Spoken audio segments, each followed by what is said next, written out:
हाँ तो दोस्तों, इस वीडियो के अंदर हम सेलो वर्ल्ड के आईपीओ के बारे में बात करेंगे और जानेंगे कि इस आईपीओ के अंदर आपको कितना लिस्टिंग गेन मिल सकता है और आपको इस आईपीओ के अंदर अप्लाई करना चाहिए या नहीं। चलिए शुरू करते हैं। तो देखिए, सबसे पहले अगर हम यहाँ पे आईपीओ के कुछ डिटेल्स के बारे में अगर हम बात करेंगे तो देखिए 30 अक्टूबर को ये आईपीओ में ओपन होता हुआ नजर आएगा और 1 नवंबर को ये आईपीओ में क्लोज होता हुआ नजर आएगा। यानी कि जो आने वाला मंडे है उस दिन ये आईपीओ में ओपन होता हुआ नजर आएगा।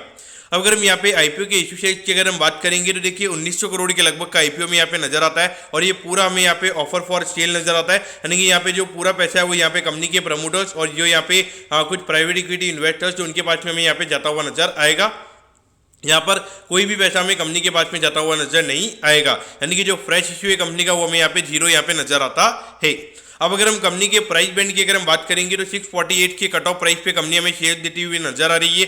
23 शेयर्स का हमें यहाँ पे लॉट नजर आता है। यानी कि एक लॉट को अप्लाई करने के लिए यहाँ पे 14,904 रुपये आपको यहाँ पे लगने वाले हैं।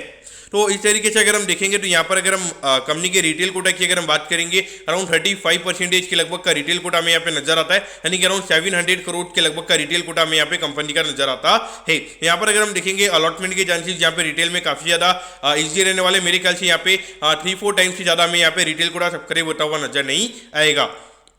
अब अगर हम बात करें कंपनी के फंडामेंटल्स की तो देखिए अगर हम पिछले 2-3 साल से अगर हम कंपनी के रेवेन्यू के नंबर्स की अगर हम बात करेंगे अराउंड 30% सीएजीआर से हमें कंपनी का जो रेवेन्यू का नंबर है वो हमें ग्रो होता हुआ नजर आया है। और अगर हम प्रॉफिटेबिलिटी की भी अगर हम बात करेंगे अराउंड 35-40% से हमें यहाँ पे पिछले 2-3 साल से जो कंपनी की प्रॉफिटेबिलिटी है वो हमें यहाँ पे ग्रो होती हुई नजर आई है। लेकिन देखिए एक चीज आपको यहाँ पे समझनी चाहिए कि जो पिछले 2-3 साल की ग्रोथ की अगर हम बात करेंगे तो वहाँ पे बहुत ज्यादा इन्फ्लेशन भी हमें यहाँ पे जो स्टेशनरी प्रोडक्ट्स ये कंपनी में यहाँ पे बेचती हुई नजर आती है, जो राइटिंग इंस्ट्रूमेंट यानी कि जो बॉल पेन्स वगैरह होते हैं और उसके अलावा जो ग्लास के प्रोडक्ट्स हो गए, क्लीनिंग एड्स हो गए, फिर जो बॉटल्स वगैरह होगी, तो उसके अंदर हमें काफी ज्यादा इन्फ्लेशन हमें देखने को मिला है। हार्डली अगर हम देखेंगे तो ये 30% की जो ग्रोथ हमें देखने को मिल रही है, इसमें अराउंड 10 से 15% की ग्रोथ की अगर हम बात करेंगे तो वो इन्फ्लेशन के फॉर्म में हमें यहाँ पे आती हुई नजर आई है। लेकिन देखिए यहाँ पर अगर हम देखेंगे कंज्यूमर यानी कि डायरेक्ट कंज्यूमर वाली D2C वाली कंपनी हमें यहाँ पे नजर आती है। यानी कि ये कंज्यूमर को ये प्रोडक्ट हमें बेचती हुई कंपनी नजर आती है। तो इस पॉइंट ऑफ व्यू से अगर हम देखेंगे तो ये इजीली जो कंज्यूमर्स होते हैं उनके ऊपर ये पास ऑन ये कंपनी हमें करती हुई नजर आ सकती है। और अगर हम देखेंगे तो ओवरऑल यहाँ पे जब प्राइसेस बढ़ती है यानी कि जो पेन के प्राइसेस बढ़ते हैं तो ओवरऑल अगर आप देखोगे तो इंडस्ट्री में सारे प्लेयर्स हमें साथ में प्राइसेस यहाँ पे बढ़ाते हुए नजर आते हैं। तो ऐसा नहीं होता है कि किसी और का पेन सस्ता मिलता है। हो सकता है कि अगर आप कभी होलसेल पेन लेने जाओगे तो वहाँ पे किसी का पेन आपको सस्ता मिल सकता है, लेकिन अगर आप जब रिटेल पेन लेने जाते हो यानी कि आपको जब 10-12 पेन अगर आपको लेने होते हैं तो वहां पर आपको एक नॉर्मल वे में अगर आप देखोगे तो इतना ज्यादा फर्क वहां पे प्राइसिंग का नहीं पड़ता है। और उसके अलावा अगर हम देखेंगे तो इनका प्रोडक्ट पोर्टफोलियो की अगर हम बात करेंगे काफी ज्यादा प्रोडक्ट पोर्टफोलियो में नजर आते हैं। लगभग 1500 से भी ज्यादा प्रोडक्ट्स ये कंपनी हमें यहाँ पे बनाती हुई नजर आती है। तो पॉइंट ऑफ व्यू से देखा जाए तो अच्छा खासा डाइवर्सिफिकेशन हमें यहाँ पे नजर आता है। कोई एक पर्टिकुलर प्रोडक्ट पे इतना ज्यादा कॉन्सेंट्रेशन कंपनी का नहीं है, वो एक अच्छी बात हमें यहाँ पे नजर आती है। अब अगर हम यहाँ पे वैल्यूएशन की अगर हम बात करेंगे तो देखिए पिछले 12 महीने के हिसाब से अगर हम बात करेंगे तो अराउंड 48 टाइम्स के पी रेशियो पे ये कंपनी का आईपीओ में आता हुआ नजर आ रहा है। और अभी जिस तरीके से पहले क्वार्टर में कंपनी के नंबर्स आए तो उसके हिसाब से अगर हम कंपनी के फॉरवर्ड पी को अगर हम निकालेंगे तो लगभग फॉरवर्ड पी कंपनी का हमें यहाँ पे 40 का नजर आता है। देखिए अगर हम देखेंगे लगभग 20 से 25% से ये कंपनी हमें लगातार ग्रोथ हुई नजर आ रही है। तो उसके कंपेरिजन में अगर हम देखेंगे तो 40 का पी मेरे ख्याल से एक नॉर्मल काइंड ऑफ वैल्यूएशन पे कंपनी का आईपीओ में आता हुआ नजर आ रहा है। लेकिन अगर 40 का पी कंपनी का है और अगर 10-12% की ग्रोथ अगर यहाँ पे कंपनी की रहती तो मेरे ख्याल से ये वैल्यूएशन हमें यहाँ पे महंगा नजर आता। अब यहाँ पे बहुत सारे लोगों का क्वेश्चन रहेगा कि यहाँ पे कंपनी ऑफर फॉर सेल ही कर रही है, यहाँ पे कोई फ्रेश इश्यू कंपनी नहीं कर रही है, तो ये क्या बहुत बड़ा नेगेटिव है? तो मेरे ख्याल से आपको इसे नेगेटिव नहीं लेना चाहिए। क्योंकि मेरे कहने का मतलब ये क्योंकि अगर यहाँ पे कंपनी फ्रेश इश्यू करेगी तो उन्हें यहाँ पे इक्विटी डाइल्यूशन करना पड़ेगा, तो उससे फिर कंपनी का जो वैल्यूएशन का नंबर होगा वो हमें यहाँ पे और बढ़ता हुआ नजर आएगा। तो इस पॉइंट ऑफ व्यू से अगर हम देखेंगे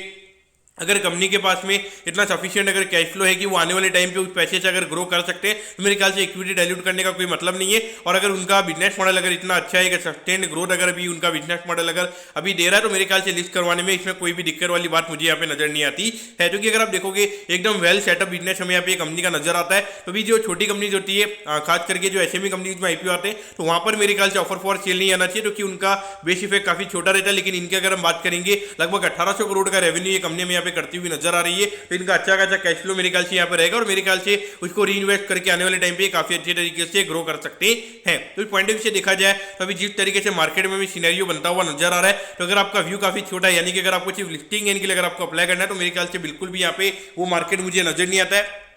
क्योंकि अगर हम देखेंगे कल जो आईपीओ में खुलता हुआ नजर आ रहा है ब्लू जेट हेल्थकेयर करके, जब ये आईपीओ का अनाउंसमेंट हुआ था जब लगभग 90 रुपए के लगभग ग्रे मार्केट का प्रीमियम हमें जाता हुआ नजर आया था, और अगर हम अभी देखेंगे लगभग 60 रुपए पर शेयर का ग्रे मार्केट प्रीमियम हमें यहाँ पे नजर आता है, यानी कि ऊपर से अगर हम देखेंगे 30 रुपए पर शेयर का ग्रे मार्केट प्रीमियम हमें यहाँ पे गिरता हुआ नजर आया है। तो इसीलिए ऐसे मूवमेंट में जब मार्केट में ऐसे सिनेरियोज आ जाते हैं, और अभी मुझे लगता है कि मार्केट में भले रिकवरी आ जाएगी लेकिन वन साइडेड रैली मुझे अभी यहाँ पे नजर नहीं आती है, क्योंकि जब तक अभी हमें रेट कट होता हुआ नजर नहीं आएगा तो मुझे नहीं लगता कि यहाँ पे कोई वन साइडेड रैली आएगी। और यहाँ पर अगर हम देखेंगे लगभग 1900 करोड़ का आईपीओ, जिसमें अगर हम देखेंगे 700 करोड़ के लगभग का जो शेयर्स है वो यहाँ पे रिटेल कोटा के पास में जाते हुए नजर आएंगे। तो जब इतना ज्यादा फ्री फ्लोट रिटेल के पास में चला जाता है तो मुझे नहीं लगता कि यहाँ पे कोई ज्यादा बम्पर लिस्टिंग है आपको देखने को मिलेगा, लेकिन डेफिनेटली ये जो कंपनी है आपके रडार पे होनी चाहिए। और अगर कम से कम अगर आपका 1-2 साल का अगर आपका नजरिया है तो मेरे ख्याल से आपको ये आईपीओ में अप्लाई करना चाहिए, और 1-2 साल के पॉइंट ऑफ व्यू से यहाँ पर अगर आप रख सकते हो तो मेरे ख्याल से आपको यहाँ पे रखना चाहिए। अब आप में से बहुत सारे लोगों का ये भी क्वेश्चन रहेगा कि यहाँ पे मैं हर आईपीओ में ये बोलता हूँ, लेकिन देखिए आईआरएम एनर्जी की अगर मैं बात करूंगा, अगर आपको आईपीओ अलॉट हुआ है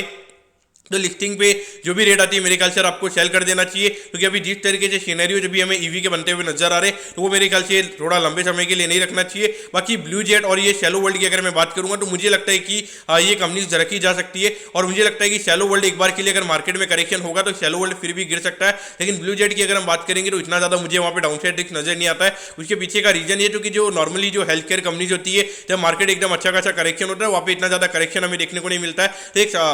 एक कंपाउंडिंग मशीन हमें यहाँ पे हेल्थ केयर प्रोडक्ट के अंदर नजर आती है, लेकिन वहां पर आपको थोड़ा अर्निंग को भी अच्छे से कैचअप करना चाहिए। तो दोस्तों मैं होप करता हूं कि शैलो वर्ल्ड के आईपीओ के बारे में आपको सब कुछ समझ में आ गया होगा। अगर आपकी कोई भी क्वेरीज है आप कमेंट कीजिए, मैं जरूर आपके कमेंट पर रिप्लाई करूंगा। ओके दोस्तों, thank you, have a nice day.